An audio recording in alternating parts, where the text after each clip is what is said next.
There's a new way to make professional looking viral thumbnails with zero Photoshop experience. Oh yeah, boys. All right.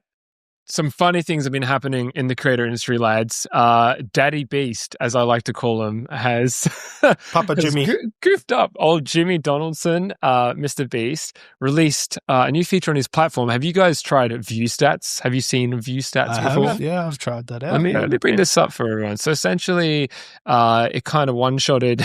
It didn't one-shot, but essentially one-shotted all of the major analytics platforms. Let's just have a look here. Who can we search up? Oh no, don't do that.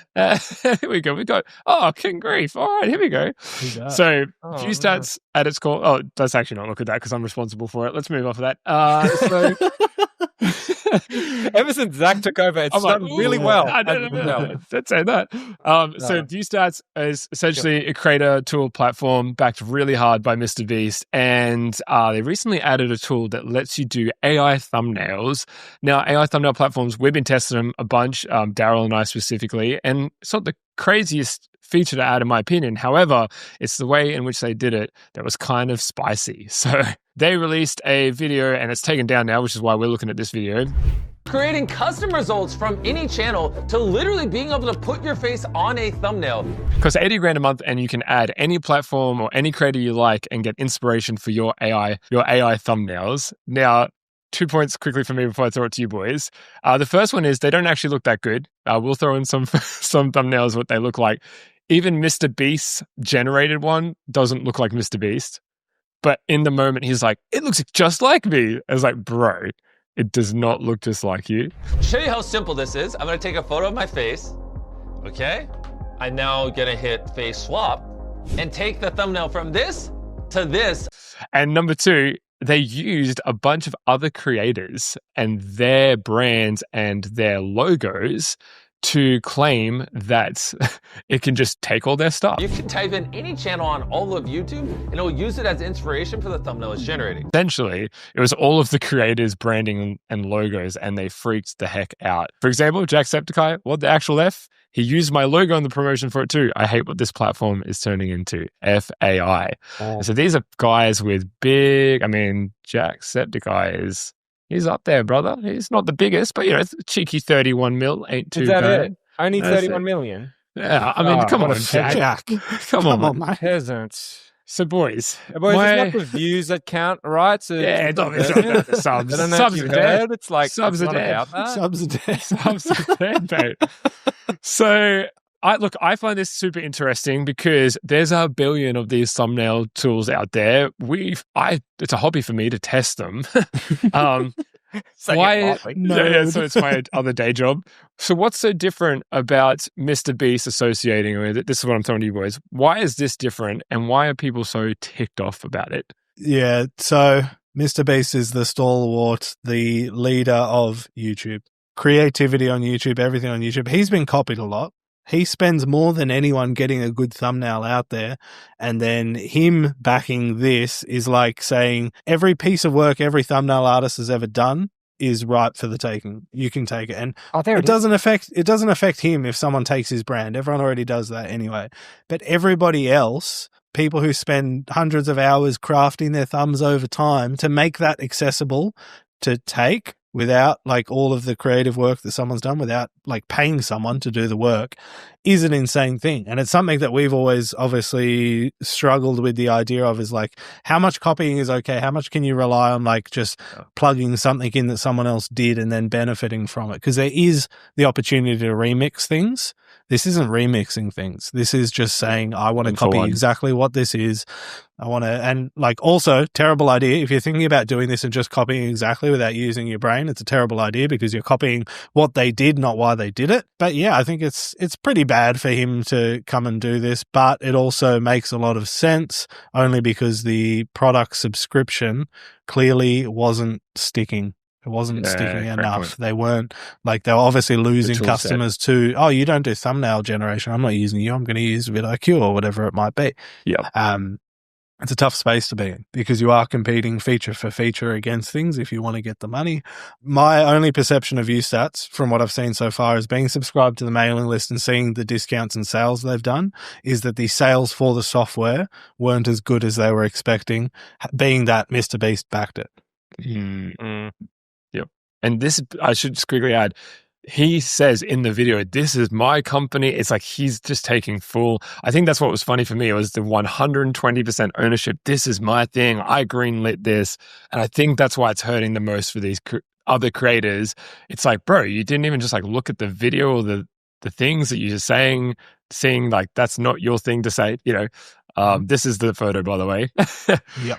I don't think any of these guys were like, yeah, bro, you can say that's cool. And obviously that's a big deal for all of these channels who are all massive IP. Right? Because being associated with a product can really hurt your brand. Yeah. Right? And you know what's funny that I'm seeing more and more? All these creators just not doing great at running a business.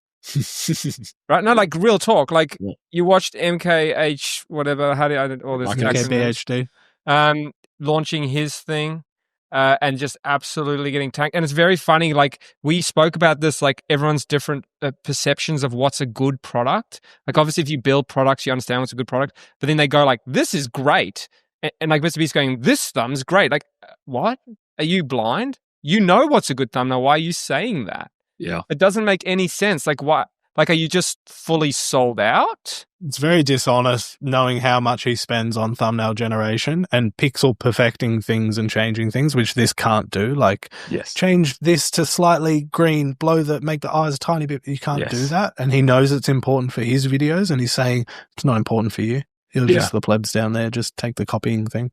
Yeah. He did hit back. So MrBeast or Daddy Beast has hit back saying that the point of the tool is to give people who don't have money to hire a thumbnail designer all the time, whatever it might be, to still create great looking thumbnails. And the community hit back again saying, well, dude, it's like $80.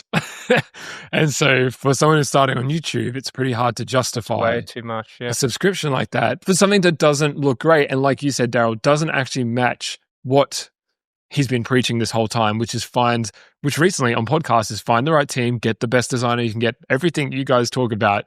It just feels opposite to that. And so I can see why pretty easily, even without all the dragging other creators in, I just want to show you that real quick, sorry. Without dragging all the other creators in, it's already kind of messy. So this is the one that he was like, this is so sick, looks just like me. I'm like, bro, that looks nothing like you. Like, it's like when they try and do Ken AI. Yeah. It's work. so Ken AI is perfect, bro. The only things I would give him as like a consolation prize is he wouldn't have seen this final video go out and given it any attention on final approval. It's not what he's focusing on. Yeah. He's only a distribution model for this software platform that has to survive by itself. Yeah. He wouldn't have seen that final thing of the people's banners going behind him. If he did, he didn't pay too much attention to it because it's an incredibly dishonest thing of like, it's basically saying a testimonial or a review. I guarantee MKBHD spends a lot of time on his thumbnails getting the perfect thumbnail. He gets the perfect shots. AI doesn't generate for him and he would hate that.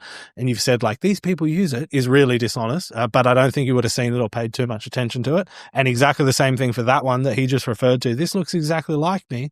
He might have been looking at something completely different. That's right. When he saw it. And it's just changed a bit.